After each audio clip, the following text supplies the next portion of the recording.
and welcome to Sessions with Coach April. I'm your host, April Hogan, and I have the pleasure of having my co-host, Cass Wofford. Right, and then we have our beautiful eldest daughters with us here today, and I'm going to let them say their names because they go by something other than what we named them. So, my name is Cassidy, but I go by Pinky. And my name is Ariel, and you can call me Ari for short. All right, so we have a pretty good topic today. We're talking about something that I feel like everybody goes through, right? So it's called You Are Not Lazy, You're Just Burned Out. So I know we all go through times, let's be honest, where we just feel like we are not working at our full capacity, or we're just not in a space where we can get anything done, right?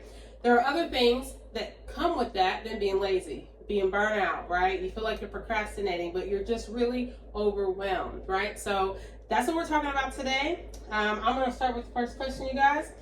So let's talk about symptoms, right? So first, let me ask you guys: have you ever felt? And I know, in terms of us, we're older, so we have different type of experiences. Mm-hmm. Have you guys ever felt like you were in a space where you just felt like, although you knew there was a lot to do, you just physically were not in a space where you could get it done? Yes. Okay. All right. So we're going to talk about symptoms. Burnout doesn't look like breakdown all the time. What are some signs, and this is for anybody, what are some signs that you notice in yourself or others when you're starting to feel burned out?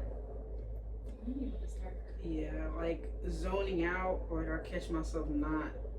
The computer will be on and the work will be in front of me, but I'll catch myself just in space or always on my phone. Like my focus is just not completely there. Mm-hmm. Okay.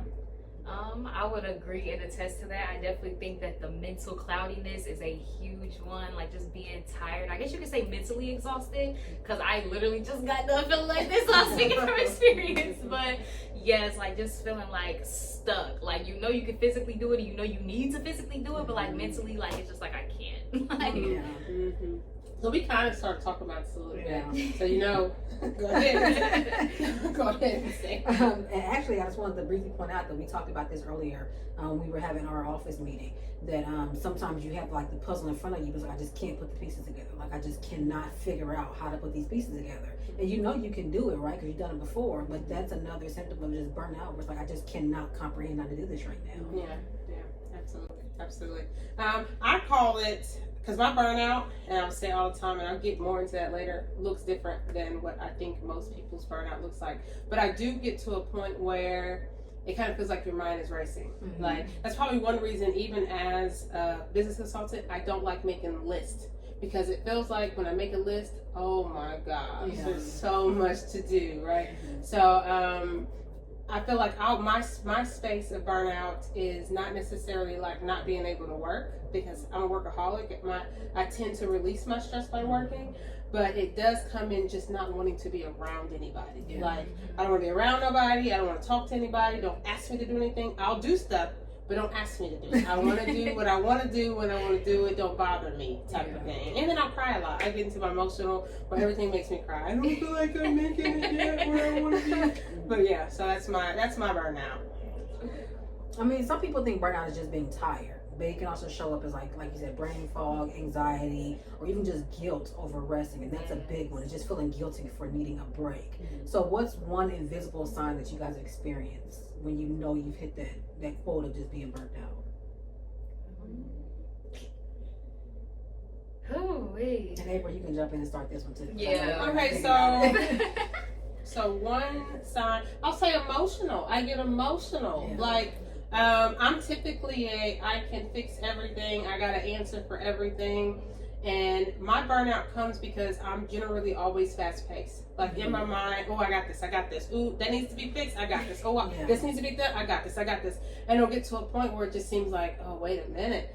Like, it's too much to have. Like, so I'll get to a point where it's just like, I'm just emotional. Like I said, I'll still want to work, but like to the level of, I have to make myself rest. I feel like God, and I feel like that's a part of, so you guys, I'm injured right now. I have a leg issue. I feel like a lot of times, because I am so nonstop, he has to do stuff to me to be like, all right, chill out, because you're going to put yourself in a position. So this past week, being at home, although I felt like I was out of control. I mean, and I don't want to say out of control like I was acting crazy, but I did not have control of what I wanted to do.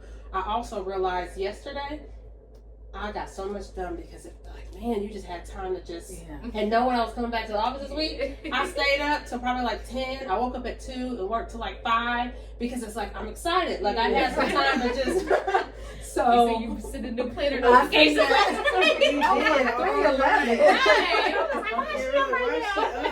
3:11. But no, I definitely think another invisible sign, like you said, like I definitely think that like the self-isolation is a heavy one. I definitely feel like me being out of character, like extra emotional, and just like typically when I'm not feeling like myself, it's either my period coming or I burnt out. Like it's one of the two, because it's just like I definitely start acting like out of my elements when I'm burnt out. Like I just start self-isolating. I just like, because like you said, I definitely related when you said like working fast paced, because I do that too. Sometimes it's like I got too much going on, it gets too clouded, and I'm just like, okay, like I just gotta give up. And I don't necessarily give up, but it's like I don't know how to process everything and categorize it. So I relate to that. So I know this next is your question, but I just want to just kind of, do you guys feel like, or does anybody ever feel like most of your burnout is due to others or self-inflicted? Self-inflicted. Because I said me too. I feel like because I am I got it. Oh, I can do this. Oh, okay, I got you. It is oftentimes self-inflicted, and because like not just taking advantage of the fact that like, which I talked to you about it sometimes. We talked about it today. Like wait till the last minute. Like just like, you know, you're probably more last minute. Mine isn't more last minute. Mine is taking on more than I can handle just because in my mind, although I say I hate the Superwoman curse, don't call me Superwoman, I still act like it. Yes, overextending, I have a big problem with that. Yeah, yeah, absolutely. So the guilty issue of like sometimes when people will call you like, what are you doing? It's like, I'm just laying in the bed. You ain't doing nothing today. You ain't going out nowhere. Like, no, I need a day to just reset. But then you feel bad when other people are like, well, you just gonna sit in the bed all day. You just gonna bed rot. It's like, yeah, some days I am. Because I can't today. And sometimes that rest period is needed. Recognizing your limit when you need to take a break to chill. Yeah. Let's kill this myth. Being exhausted is not being lazy. What do you guys say to people who are judging others or themselves for not doing enough? I can't speak on this one because I can do that myself. Well, you know what? That was easier to diagnose somebody else than yourself. Yeah. You gotta give yourself grace, right? Like, first of all, give others grace. You don't know what other people are going through, right? Then give yourself grace because you do know what you're going through, and you do know that sometimes it can be a lot. Now, on the flip side, my workaholic self says, exhaustion is, we already said it's self-inflicted, which means at some point we have to sit down and say, what is causing this? And whatever's causing it, we got to fix it. Being exhausted for a week, 2 weeks, okay. Now, when we're talking about 3, 4, 5, then you're not doing anything to fix it, right? Like, because after a while, and I get there's medical, like we both know there's medical things, right? We both are anemic. So automatically we are tired just because of that, right? So there are other things but part of that is figuring it out. And then figuring out what helps it. Even though you're going to probably try a bunch of different stuff that probably is not going to work. But care enough about yourself to figure it out. Do you need to talk to somebody? Are you in a space where it's just like, hey, I need to retrain my brain to stop allowing myself to sit in this spot because I don't want to be here, right? So, I don't remember what the question was. Breaking the myth. What do you tell people? I got it. What do you tell people? It's grace. Like, you got to give yourself grace, and you have to take the time to recognize. Like, if I'm talking to myself, I have to recognize that I'm in this space. So, I don't know. I know. You know. I don't know if you knew. I left for the weekend. I was around the corner. I was at Walmart. I was at the hotel away from Walmart. But it was because I knew I needed. I took Kizzy. I needed my doctor. I needed someone to make sure I could do everything that I needed, but I needed to breathe. I had times where I rested there. I had times where I worked there, but I needed to not see home. I needed to not see, clothes that need to be washed. I needed to not see a kitchen that if something needed to be clean, there was housekeeping, right? Like, that's what I needed. And to know that you need that for a minute is okay, right? And do what you got to do, but also realize, like, it's time to come up out of it at some point. I came home and I'm on a whole other page, but it's because I took the time that I needed to do what I needed to do, right? So that's my thought on that question. All right, so y'all ready to take it into the next one? All righty. So the next one is, have you ever gone through a season where you felt lazy but deep down you were actually mentally and emotionally drained? Absolutely. I literally was just telling Ari about this the other over the weekend. We went to the store, and I was like, I just feel like I'm in a space where I just feel like nothing's going right, and things just don't feel settled. And I just feel like it's a lot of chaos right now. But I realized I also needed to give myself grace, because it's like, okay, you're transitioning, you're learning, you're going through stuff. Like, you're in a new city, a new state. Like, you know what I'm saying? You're not being lazy. You're not being like, I'm not trying to, you know what I'm saying, progress or whatever. And you just have to process. You got to take a second to process. You know what I'm saying? You got to realize that you're not, and I think that's a common misconception, is you're not in it alone. Because a lot of times, like we say, the things we go through are self-inflicted because we think nobody's going to care. Nobody wants to hear it. Nobody wants to hear us complain. Nobody's going to be there to support me. I ain't going to be able to, you know what I'm saying? I don't want to put my burdens on somebody else. That's a misconception. There are some times where you are alone, but when you have people around you who genuinely love you, genuinely care about you, genuinely want you to be better, don't ever think that your emotions, your feelings, your stress is a burden on the people who love you, because they really are there to help you. All right, so this is probably going to be, I'm probably going to direct this to Cassie first. I'm going to say, I hate the word boss. I like leaders, and overachievers. I am a big one. Sorry, everybody, I didn't know. So we tend to get hit hard with burnout because we just keep going. What's the pressures we put on ourselves that leads to that burnout? Ooh. Which we just said it was self-inflicted, right? Yeah. Definitely the need to be perfect, because it's like deep down I know I'm not perfect, and I know I will never be perfect, but I still strive for perfection no matter what. And I definitely feel like that's a big reason why I'm always so hard on myself, because I feel like everything has to be right, everything has to be timely, like I have to get everything right. It's just like, you don't have, like they said, having grace. Like, I have to realize I don't have to be so hard on myself, and that's something I'm working on. I'm trying. We get in there slowly but surely. But yes. Yeah, I'm one of those too. So I was saying I've been working a lot on emotional intelligence, and I feel like, man, I'm doing good. I do have my areas though where, although I realize grace, I'm not going to do everything perfect. I hate to hear someone tell me I'm not though. like I hate to hear you did this wrong, or you. And I mean, and it's okay, because you're allowed to do stuff wrong. But I do strive to want to get everything, right. And to be like, look, bam, I got it. And I did over and beyond, right? Yeah. So it is a little bit tough. And that's where that self-inflicted, that piece that says, but you are doing the most. Relax. They didn't even expect what you're giving, and you still, feel like sometimes that's not enough, so give more. Yeah. You have to, and part of that giving more needs to be for yourself. It needs to be self-care, right? We're so busy trying to give more. And I say us as overachievers, but I even say, and they may not like it, when you do more people pleasing, right? And I'm not saying you are people pleasers in that sense, but they tend to do more for the people that they love in terms of trying to be, and we're privileged because they love us, right? And they really don't care about the people they don't care about. But for the people they care about, you still tend to always try to do. And I guess overachievers, we tend to have that too. Yeah. Because we're still trying to, not necessarily people please, but still trying to do the most. It's subconscious. Because y'all tend to, like you said, y'all tend to do even more than what's expected, then stuff like I didn't do enough. Versus we're we know we ain't going to be perfect. But the area where you think I feel, let's talk about it. I'm willing to talk about it and see where I could have done more, where I could have been better, whatever. So we're more of a I'm gonna give you what I'm gonna give you, but then if you don't feel like that's enough, let's talk about where I could have been better, and I'll give you a little bit more. But initially, no, we ain't finna I'm gonna give you the whole wide world and then some. I'm gonna give you this planet, that planet, and the moon. Yeah, I do. Do you ever feel frustrated when you feel like people aren't giving the same effort as you? Yes, all the time. And I have to realize, just because I do the most, I can't expect that from everybody else. But it also does get irritating because I feel like I go above and beyond for everybody else, and nobody cares about me. Birth each other's daughters. So I'm 39 and it doesn't change. Yeah.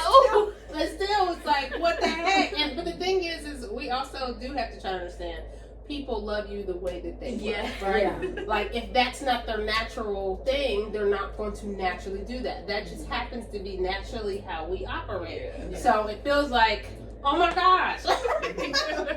but and I still have to, where the emotional intelligence part is, where I have to sit back and I have to remind myself, chill out. Like, you doing the most. And then it's also that balance of like, okay, well, I realize I'm going too hard for myself and other people. They're not going to give me the energy I'm reciprocating. So now I have to take some of that back and apply it to myself. Because like, I don't want to overinvest in another person that's not reciprocating. And then I'm pouring from an empty cup. Like, it's all about that balance. So I definitely going to start working on that. You also got to understand that everybody's 100% was different, right? Yeah. Because I could give you a fully finished product and I mean my 100%, y'all 100% will look like my 150%. So everybody's 100% looks different. Well, then I just feel like everybody should come up to us.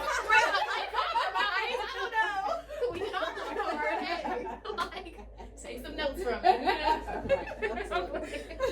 Absolutely. All right, it's on you, Cass. Cassidy or Cass? Cass.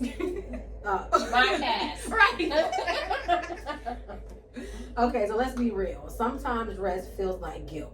How do we unlearn the grind-only mentality? So I'm gonna say first, I don't even like the word grind. I don't like the word hustle. It used to be my vocabulary word. Like, oh, I grind, I hustle. Yeah. No, if you look up in the dictionary what grind and hustle means, there's nothing good about it. Right. Think of grind. Somebody told me this the other day because I said this on a podcast I was on. She's like, when you think of grind, you think grinding your teeth or grinding. What's pleasurable about that? Right. Like, there's nothing pleasurable. It's like, it means you're working hard. You're getting the grit of no, like, and when you're walking in purpose, it's not hard. It's you enjoy it. That doesn't mean that you won't have times. Yeah. But you're doing it for the right reasons, so it just comes naturally. I don't want to hustle. I don't want to hustle. I don't want to grind. Don't get me wrong. I work hard, but I enjoy the work that I do. Right. So I guess that's part of like just learning who you are. I forgot the question again. Sometimes rest feels like guilt. So I do have that issue where, and I don't feel like rest feels like guilt, but I do feel like, man, there's more to do. Like if I lay down, I'm missing something. Yes. Even vacations, I don't take a vacation without working unless I'm going on a cruise. And that's the reason I try to do it once a year, because otherwise, and that's only because I don't want to pay for the Wi-Fi. So everywhere I go, I work. I mean, like, it's a habit. Even when I say I'm putting it down, my computer's always with me just in case. My phone has everything on it. So I don't know if it's necessarily guilty on, well, I guess it still would be guilty because I don't want to fall behind. Like, I don't want to have to try to play catch up. I want to always be on point. So that's crazy. Like when I say we birth each other's kids, it's wild. Because literally Sage would be like, I'm not taking a nap. I'm like, napping is good. She's like, no, napping means you're weak and you should not be taking a nap. Once you wake up, find something to do, don't take a nap. That's literally how you are, where it's like, don't ever go to sleep because I gotta be doing something. It's crazy. I think how to unlearn the grind mindset is really, like she just said, is figuring out who you are as a person and realize, like, I feel like a lot of that comes from the media, like the grind mindset, the working out a struggle. But like she said, what you want to do is supposed to be peaceful. After a while, keep grinding, keep doing stuff last second, see how that feeling starts to dread on you and starts to drain you on a regular. You don't want to do that. You want to do something that feels smooth, that feels peaceful. So I think a good way to unlearn it is really just learn who you are. Well, yeah, but also because I was talking to somebody a couple weeks ago and he was saying that his boss had the mentality of the money that I make today is for tomorrow's bills. The money I made yesterday is for today's bills. And it's also understanding that you got to take some time to enjoy the fruits of your labor. Tomorrow it's either going to come or it's not. Like at some point you got to stop and just be like, all right. And now it's not saying that you just stop working altogether, but you got to find periods where you can just rest and enjoy where you are now, because every space that you are is an answered prayer. Every new dream or goal that you reach is an answered prayer. Take some time to appreciate that, because you don't want to just keep going, okay, God, give me more, give me more, give me. He gonna say I've been giving it to you, you don't even appreciate it, which is why you keep asking for more. It's not saying you don't work hard, it's just saying take some time along the way to enjoy the prayer that he's answered and where you've reached to. Right. Now with that being said, that doesn't mean 2-3 months. Not 2-3 months. Because okay, so I would say me and my ex-husband, we had different mindsets. He was, I work throughout the week all week. Now at weekends I want to go have fun. I work throughout the, all right, you want to go downtown and have fun for $100 or $200. I want to I'm hopping countries fun for a week or two. Or I can say here, this workload, I'm about to be gone out of the country for a week or two or whatever. That's the type of fun I want to have. So But not that there was anything wrong with his, right? You just have to understand what balances you out, right? And you have to surround yourself with those type of people. And I think this is going to sound like, but you're saying you need to be self-care, but it's going to sound like, but she keeps making excuses. But I also know that faith without works is dead, right? If you want to be in a new space, you have to be willing to do the work that it takes to get to that space. The issue with most people is they're chasing money. When you chase your purpose and what you want, it doesn't feel like work. Like, honestly, I could be stressed out and start getting stuff done with work, and I feel like at ease. My mind is going, I'm happy, I feel. So when you're working on purpose, it doesn't feel like work. But also realize that if you don't get to a point that you realize, like, hey, like, I'm scheduling my time, right? Like, I know I generally try to do 4 vacations a year. I do that because I know I need to take a break. But if I'm just like, okay, well, it's Saturday, technically I'm not supposed to be working, owning my business, I'm not going to get nowhere. I have to work hard. I have to be willing to invest in my company. And I'm not just talking about money, because that's important, but also my time, right? So I'm saying that to say that, yes, self-care, take care of yourself, rest. Even God rested and he didn't have to. He did that as an example for what we had to do. But don't use it as an excuse to say, oh, well, I'm just not going to get nothing done because I'm self-care. Self-care, part of self-care is to make sure you can self-care them bills too. Because that's stressful, right? Like, burnout isn't always about doing too much physically. It's about caring too much mentally. What's something that's silently draining you guys? Sport. I think that one thing that is silently draining me, and I don't know if y'all can relate to this, but my environment. Like, I'm gonna just give y'all an example. Recently, my car, like, the whole engine just blew, and I don't know what happened, y'all, but like, when things are going negatively around me, it's hard for me to have a positive mindset. It's hard for me to just lock in and focus on work and focus on this and focus on, because it's just like, it's other things falling apart. I gotta figure out how about this. I gotta figure out, like, you know, it's just like when other things are happening that are not so positive, it's hard to keep that balance, or it's hard to like zone in on one thing and not zone in here. No, you gotta keep certain attitude for this. Like, it's just, that is a really big thing. That suddenly that drains one thing me. affects other things. Yes. Like, it trickles down and it just kills my whole energy. And I need to stop doing that and letting my environment affect my moods and things. But as an overthinker, it's very hard, because like when I get a moment by myself, I'm zoning out. I'm in my head, like, it's bad. So it's like, I definitely need to stop, you know, like, not even materializing everything that's going on. Like, I don't know the right phrase to kind of explain. But I'd say that's a good and a bad. Yeah. So, because if you didn't care and it didn't bother you at all, you would look at the situation and you'd be like, especially since you think a lot like me, and as you get to a point, you're gonna probably end up like me. When you allow it to, when you think about it, eventually you're gonna turn those thoughts into, okay, I went through this, I'm never letting myself go through this again. So now you're in that, like, I can't stand it, right? I'm in my head, I feel this way. You're gonna get out of the situation and you're going to do things to put in place. So, like, just example, y'all are younger, right? Y'all right now, y'all save money for what you need when you need it. There's gonna be a point where you realize, hey, I never know when something's gonna happen. So now I'm gonna save money for what I needed, and then afterwards I'm gonna continue to have a certain amount of savings. So when something happens, I'm gonna be good. So you're gonna put yourself in a space because you went through that. If you never go through it, you'll never put yourself in that space. Now, is that everybody's mindset? No. Some people will continue to go through because they'll never learn from it. But because I know how your mind is, there's gonna be a point where, because you're going through it, it's gonna level you up, and you're not gonna go through that anymore, right? Like, even in the sense of like there's a lot of things. And I guess this is the blessing of the fact that you guys got to watch us grow up. That y'all are experiencing now, that like y'all already pay bills. I paid bills at y'all's age, actually a little earlier than y'all, but I wasn't making good decisions. I mean, I didn't have anybody to fall back on either, but I would have to be paying a bunch of late fees all the time because it made more sense to go spend my money right now and, I'll make it back later. Well, y'all already not at that point. Like, y'all make sure your bills paid. Now, I don't know y'all's budgets to know that y'all, but I know y'all's bills get paid, right? So you're gonna go through stuff. Let it, without putting you in a space to where you're unhealthy, right?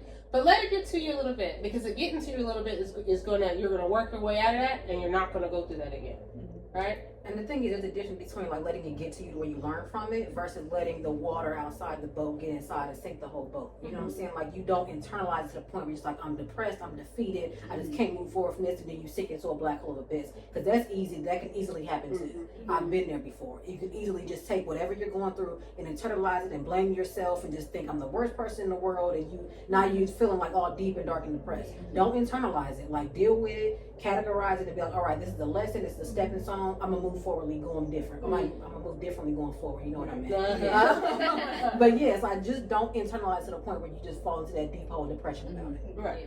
I get what y'all saying. I think for me, like I'm not necessarily a person that has to be in control of things, but I definitely. Oh wow! What was that? Yes, you are. I'm not controlling everything. But I feel like depending on like how controllable the situation is will definitely determine how like deep into like, you know, the mix I get into, like how much I let it consume me, I should say. Like if it's just like a situation like with my car, for instance, like I had got into a car accident at the end of 2023, didn't have a car out 2024, just got my car back, or got a new car, but getting in 2025, now boom, back carless. So it's just like one like uncontrollable, like it's a lesson I've learned before, you know, I've learned how to resave money and build back up money for a car again, but it's like when a situation happens that I can't control, like it came out of nowhere and there's nothing I can do about it, like when stuff like that happens, it's like a little bit more hard of a pit to get out of, because it's just like when it's something that's like, okay, I know that I can recover from this, like I already know what plan I'm putting in place, like, you know, it's like a short-term type of thing. It's not as detrimental to something that's just like, okay, like this is good. When you're unsure, when you don't know what to do, you don't have that clarity, that direction, like just anything, like when you just have that uncertainty, like it's like, so it's a complete different mind space, I feel like. But that's a part of faith though, right? Because the biggest thing of faith is like taking that leap, and you don't know if you flying, if you stepping off a cliff, if you just stepping down a step. Like literally this whole year has been a testament of faith where God is like, come on, we going. And I'm just like, where we going, how we getting there? You know, we flying, but we ain't got no parachute, but what is going on? Like that's literally just all faith is. Well, and sometimes it's lessons. Like he's trying to teach us something, right? Like, and I think we're all in a space right now where he's teaching us that first of all, we're not alone because we have him, right? Yeah. And we all struggle with that. Oh, I'm by myself, or I'm dealing with this by myself, or whatever. Regardless of us knowing that people are there, you don't want to burden anybody. You don't want to, but there's a space where he says, hey, like I put people around you. It's okay to need them. It's okay to lean on them, right? As long as everyone's ignoring everybody. So that's one thing. But then, which I just said, like recently, a year ago, I went through a Job phase. I don't want to go through another Job phase. Leg thing. But also, it's like I went through this sickness before where I'm in and out of hospital, and I liver damage and all this stuff going on where I'm thinking like, man, I'm in my worst, right? And I realized at that point, all I could do was depend on him. Like there was nothing I could do. I had to depend on him. So then it got better, way better. So then I go through a situation. The first thing I did was, oh, not this again. Instead of like, you had me last time, right? You got me this time. Now I will tell you, I did try, because I didn't go to the doctor with this on my leg. I tried to do it. Like, God, you got me. You go do it. Now I gotta be smart. Once I see it get to a certain size, maybe I just go to the doctor. But even what they told me I'm diagnosed with, technically I should be back at the doctor. It's healing on its own. Like you know what I'm saying? Like there's we don't always understand the reason. He gives us the answer that we need to know, or that we would want if we knew what he knew. And that is like, man, that's sometimes not a good enough answer. But like we are going through a time where if we look at the outside, we look at the world, we look at the presidency, we look at the war that just broke, you know, all these different things. If we looked on the outside, it is so easy to get consumed and turn away or get depressed or feel burdened. So we're in a space where it's like, y'all were there, we're here. Now we're together. It's a lot easier to feel like we're not by ourselves, right? It's easy when it's just like you and your kids, because although there's a level you can depend on them, it's not their job to depend on, it's not your job to depend on them, it's their job to depend on you. So you're not going to feel like, okay, well, I got them, but I still, Yeah. I have to be, right? Same thing with me. I'm the mom. I'm supposed to be the caregiver. Yeah. So it's different when now we're together. Y'all are on the same level. Hey, like, this is what's going on. Whether it's with each other, whether it's with us, whether it's with your own bills, whether it's with whatever. We now have, hey, I got you, you got me, right? And we all have our differences, and we're not always going to see eye to eye. But there's a piece of us that now, like, regardless, it just doesn't feel alone, Yeah. right? It doesn't feel like we're by ourselves. And even if that's the only lesson, then once we learn it, right, it's going to feel so much better at the end of the day, Yeah. right? So, I mean, Lord, we learned already. I feel like we did. It's not been easy on us, let me tell y'all. But let's move on topics. We've been on this for a little bit, so we don't want to be here all night. So now we're going to talk about decision fatigue. So when even answering what's for dinner feels like overwhelming. So how do you manage your mental load when life gets too heavy? I have to meditate and pray sometimes. Like, I'm not gonna lie. Like, I go through periods, and this could just be a me thing, but I routinely go through periods where I'm like, you know what, I gotta cut everybody off. Like, I can't respond to no DMs. I don't want to respond to no text messages. Like, I just don't want to talk to anybody, and I need that time away from people, because I always say, if you can't trust your own voice, you want me to trust God's voice. So I need to take some time away from all the influences and just ignore everybody for a while, so I can focus on my voice, what I need. Like, just clear all the drama and the distractions out of my head and the chaos, and just communicate with me and him. Like, we need to just be in a quiet space on our own, so I ain't influenced by nobody and nothing else. That's my biggest thing. So my biggest thing is fend for yourself day. Listen, I'm not cooking. I'm not buying no food. There's food in the refrigerator. I feel like I've been trying to influence Cass that. There's food in the refrigerator. They can make it. Goodness gracious. Because, man, what's for dinner? What do we have for dinner? Mom, what you cooking? Nothing.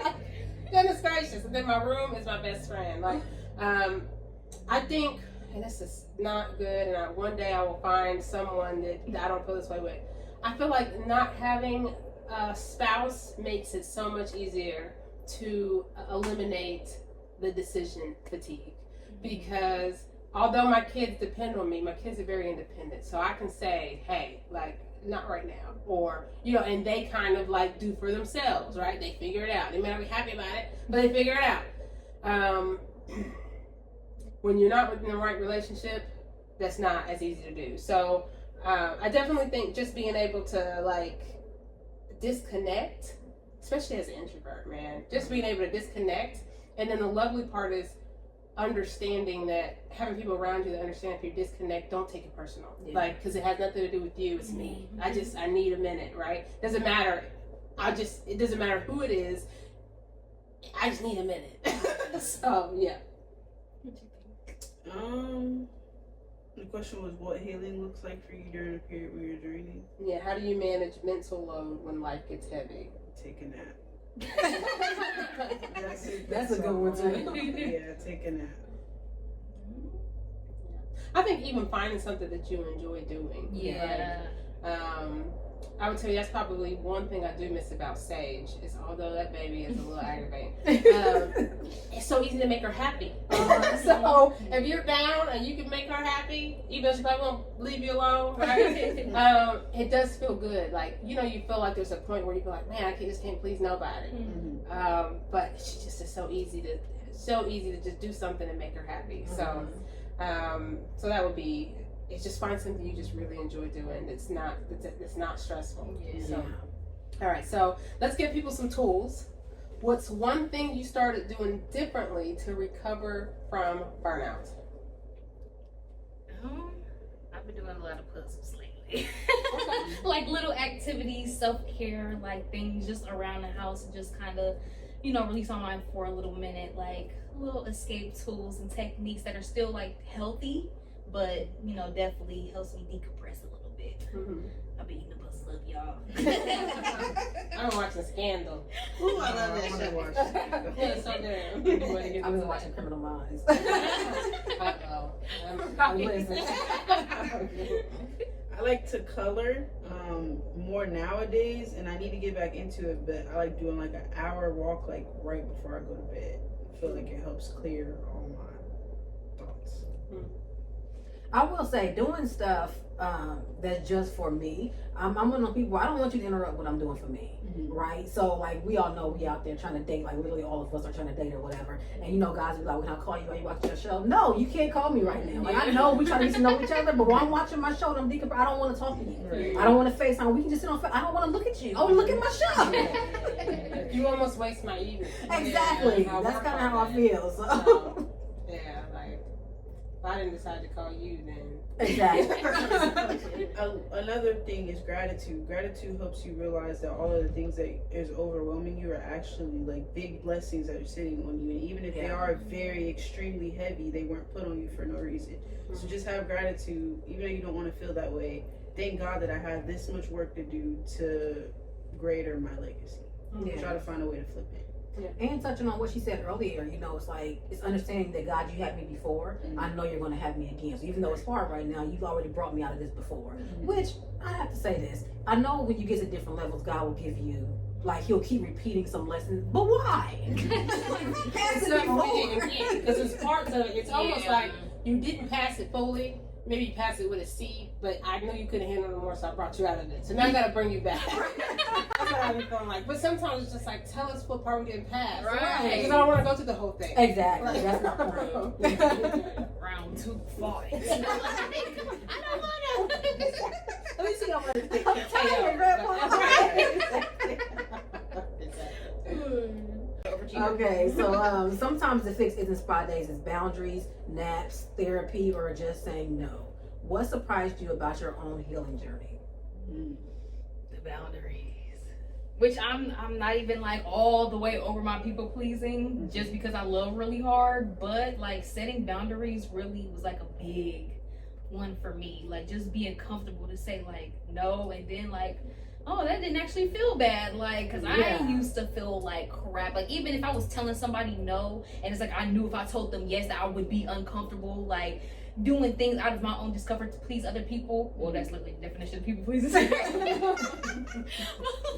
I just couldn't say no for anything. So to finally start setting those boundaries, even as far as like simple stuff, was like a really, really big helper for me personally. Yeah, no was mine. There was a period, which if you know me now, you would think like she had trouble saying no. Yeah, I did. There was a while I had trouble saying no. And even to the point that people were always expendable to me. And I hate to put it that way, except for certain people. If I didn't like care, you were expendable. I would like cut you off and block you because I didn't want to do it. I do that too. I feel pressured. I just don't want to do it. Like, and I said yes enough when I should have said no. So you know what? Now I'm not gonna tell you no, but I'm just not gonna talk to you no more. So yeah, no was a thing. And then when I went through this last situation, realizing the power of therapy, like, and admitting I've always had that I gotta be perfect, or no, I'll never be a victim of depression, right? And then going through this and realizing like I couldn't get on the phone with somebody, even not just a therapist, but anybody, and somebody asked how I was doing without me breaking down. Like there was a problem. It was so crazy. So they, the VA told me, they gave me somebody as a counselor. The counselor said, "Oh, we can't help you. We're gonna get you a therapist." Got me a therapist. I talked to her. "Ooh, we can't help you. We gotta get you a psychiatrist." I'm like, "What?" That ain't something to make a depressed person depressed. Right? Like, what's next? Exactly. Like, goodness. Well, just give me some medicine. No. So realizing that you need somebody that you can talk to, but then also realizing that you can talk to God, like, and about anything, like anything. Like I said, in any way. I mean, don't be cussing God out when I say any way, right? But you can have a conversation the way we're having a conversation with them. Like, hey, I don't really understand. Like, I just feel like you're kind of leaving me out here. Like, I love you, and I'll never turn my back on you. I feel like I showed you that last time. So, can we talk about this? Right. So yeah. And mine was naps, therapy, and saying no. Naps are amazing. I think everybody should say naps. But therapy was a big one. Even when I went through my divorce during COVID, I put my kids in therapy because I'm like, I think everybody would benefit from therapy. But saying no really is a powerful tool. I mean, I get to the point now where I'll be like, nope, I was taking a nap. I couldn't answer your question in time. Or I just don't answer the phone and be like, I was taking a nap. Even when I'm not taking a nap. But yeah, realizing that, I'm sorry. Realizing that sometimes it's okay to say no with no explanation. I don't have to tell you why I'm saying no. I'm just telling you I'm saying no. Absolutely. Yeah. That's all you need to know. And just leaving it at that is big. Yeah. Really quick, I just want to fix one thing I said because I was saying in mine that mine was saying no, but it wasn't necessarily saying no because I still have a big problem with that and explaining myself when I do say no. I think what it was for me more to say was just speaking up for myself because like typically I'm the person where I'll hold everything in until I can't no more and I explode, and that's when I have my emotionally unintelligent moments where it seems like I'm just crazy acting, but it's just like a build up.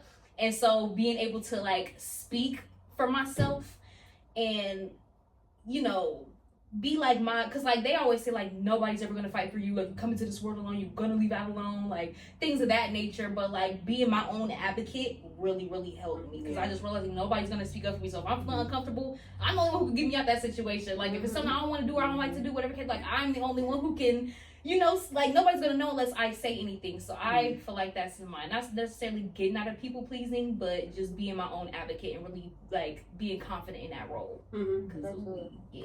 Absolutely. I think even knowing yourself, right? Yeah. And that's where I feel like I keep saying emotional intelligence is so important. You're not gonna make me mad. Like it's like I'm going to speak up for myself. I'm gonna be very like, this is matter of fact, this is what it is, but I'm not going to let you take me out of my element because I'm not going to give you that control. And I'm not going to allow you to say that that's who I was because no, you'll never be able to say. Now, has it always been that way? No. But within the last year, through my healing process, it's just gotten to the point where like, look, I'm not about to argue with you. I'm not about to fuss with you. I end up in the hospital. So we just, this is how I feel. This is what it is. And period. So, yeah. Who is it? Is it? All right. Next question is, how do we stop the cycle? Because it's one thing to recover. It's another to stay whole. Stop the cycle of getting burned out? Yeah. So first I'm going to say, I feel like there's no way to stop it, right? Your goal is to control it, to recognize the triggers so you don't get all the way there. Yeah. But then realizing what is self-care to you. Like, and it looks different for so many people. But, like, it's easy to say I'm going to self-care, but then get lost in your own life to forget to do it. Schedule it. Like, just like at work, we got to schedule things that we do. Schedule, like, this day, I don't want to be around anybody. I don't want to talk to anybody. Or your self-care might be, hey, I just want to be around these people. Let's go do this. Or let's, watch a movie. Or let's play a game. But just realizing when, hey, like, oh, I'm getting to that point. There's a way to start progressing towards burnout without allowing yourself to actually get there because you recognize the trigger and you stop it before. Yeah, I think it has a lot to do with being proactive, like she said, just recognizing the signs before it gets there, and then proactively making sure you don't cross over the threshold of just complete zoning out.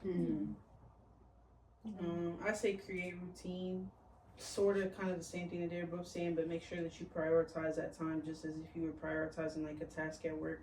Prioritize making an hour walk, prioritize spending a little time doing the things that you like to do, because that's going to be what gives your brain needs a break. Like people recommend meditating, but like your brain is running the entire time you're breathing, so you need to make sure you give your brain that time to have a little fun, to get a little air outside of the regular things that are surrounding it on a daily.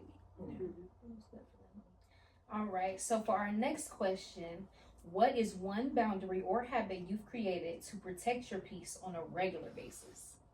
If it don't serve me, I'm out. I'm not doing it. Yeah. I mean, that is clients, that is men, that is people, that is family. Yeah, that is, absolutely. Like, and not say that it always has to serve me in that way, but I'm saying like if it's working against me, I'm good. Yeah.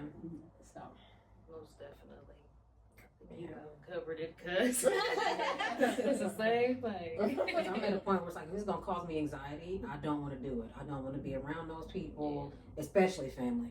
Like if I'm gonna have anxiety about we might get into an argument, this might lead to a fight, any of that, I don't even want to be around. There's nothing to discuss. Right. I've already said what I said. You know how I feel. I'm not explaining myself. You can't beg me to forgive nobody. You can't beg me to, well, just let it back into their family. I don't care. Yes. I don't want to be around it. I don't want nothing to do with it. If that's what you choose to do, then you do it. I'll stay over here where I'm at. I'm protecting my peace at all costs. Definitely. My cutoff game is strong, y'all. I would say that's probably one thing I do. I am quick to cut somebody off, block you, unfriend you, and add you, whatever I gotta do, because I'm just like, like I've been heavy on protecting my peace. Like, we cutoff game strong. Y'all gotta start blocking more people. Y'all gonna be a lot more happier.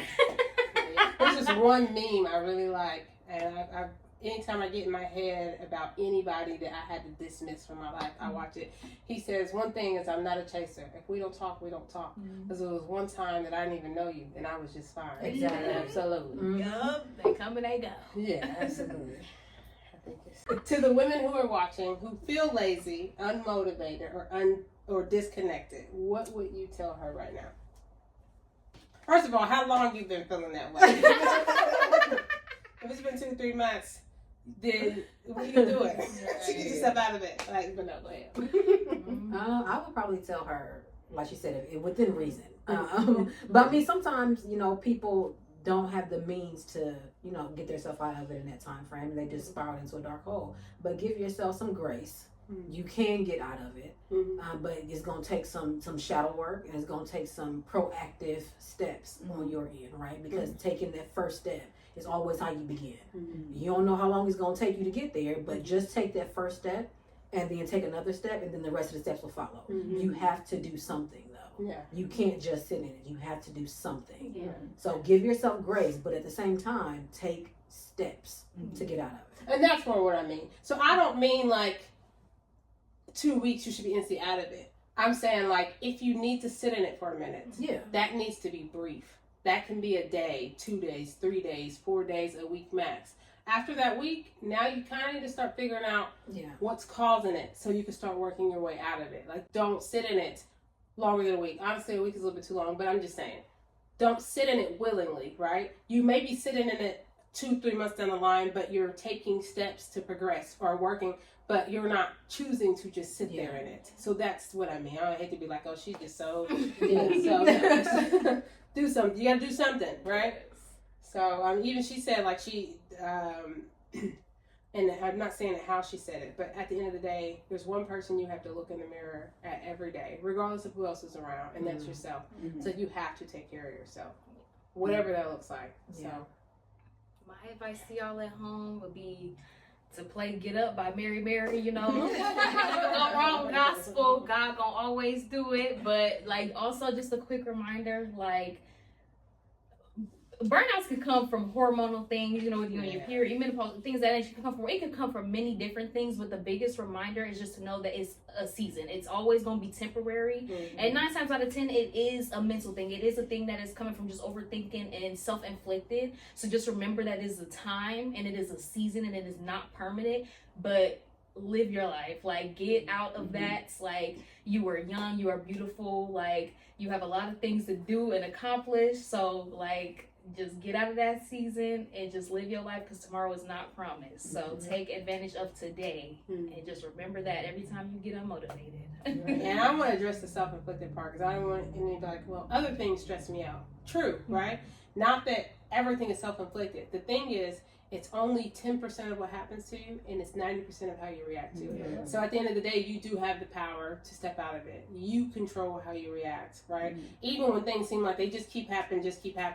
You have to be strong enough to say, I'm worth more than this, and I need to now shift, pivot, do something different. So even if it's somebody else, like that unhealed, bald son of somebody, right? Well, I'm not just saying it's all men. My cousin wasn't bald, but I did know some bald ones.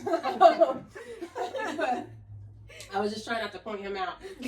But anyway, even if it is that, or that employer at work who just doesn't, you have the power to make the change. It may not happen instantly, but start taking those steps towards that. And hand in hand what she said, like, we don't have control of our whole lives, but you do have control of, like, you don't have control of the bad things that happen to you, but you have control of, like, how you react and how you carry things. So my message to any woman who is feeling lazy, unmotivated, exhausted, burnt out, is to pour more time into yourself. Whatever you feel is draining you, take just a little bit from that and pour it into yourself. Take that reboot that you need to get, because it's all a mental game. At the end of the day, if you feel like there's no way out, that's a faith thing. Build your strength. There's a solution. If you feel like you're tired, take a break. Dip into yourself. Do something you like to. There's a solution. There's solutions everywhere. You just have to be the one to take the steps to get to it, because the only one who is going to save you is God. But you have to be the one to be the boss in your life. Don't let anybody else drag you out of it. And realize you can prevent God from saving you. If he's trying to save you, it's like the man in the boat or the man on the house with the house is flooded. Mm-hmm. And as the water's rising, a boat came by and said, come on, no, I'm waiting on God. Helicopter comes by, come on, I'm waiting on God. I mean, come on now, right? So you have to also, and then people say, oh, well, the kids, I can't step away from the kids. Absolutely you can. If you don't, you can't be healthy for them. Mm-hmm. So you have to figure out how to, even if it's like, I'm going in my room, here's a tablet, here's the TV. If y'all act up, y'all get in the chair. Like, you gotta figure it out. You gotta figure out a way. Like, you have to figure out a way. I don't have the money.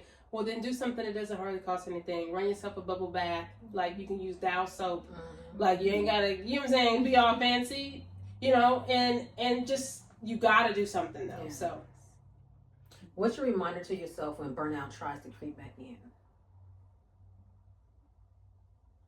So, I feel like part of it is that you're strong enough to get through it. You got through it last time. Mm-hmm. You don't want to go through it again, but you got through it last time. So, take a minute. Just take a minute. Like, whatever that looks like, take a minute. And probably because I am in a space where I am, I feel like I get burned out a lot.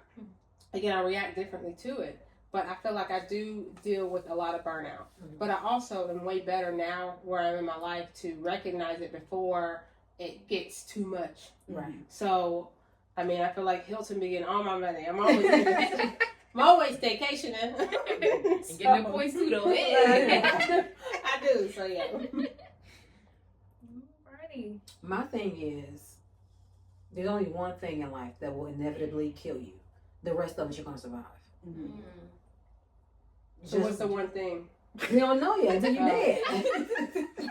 That's true. Well, you can only die once, so everything else ain't that serious. That's what she's saying. So if it don't kill you, you're going to get I thought there was like the thing. Like, you talking about stress? Or you talking about Okay, I get it. It went over there.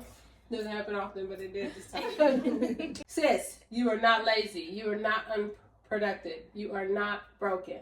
You are burnt out, and you deserve to rest without guilt. We hope this episode helped you. Remember to follow us on YouTube, Facebook, Instagram, TikTok. Until next time, I'm your host, April. We have Cass, Cassidy, Ariel, and thank you for tuning in.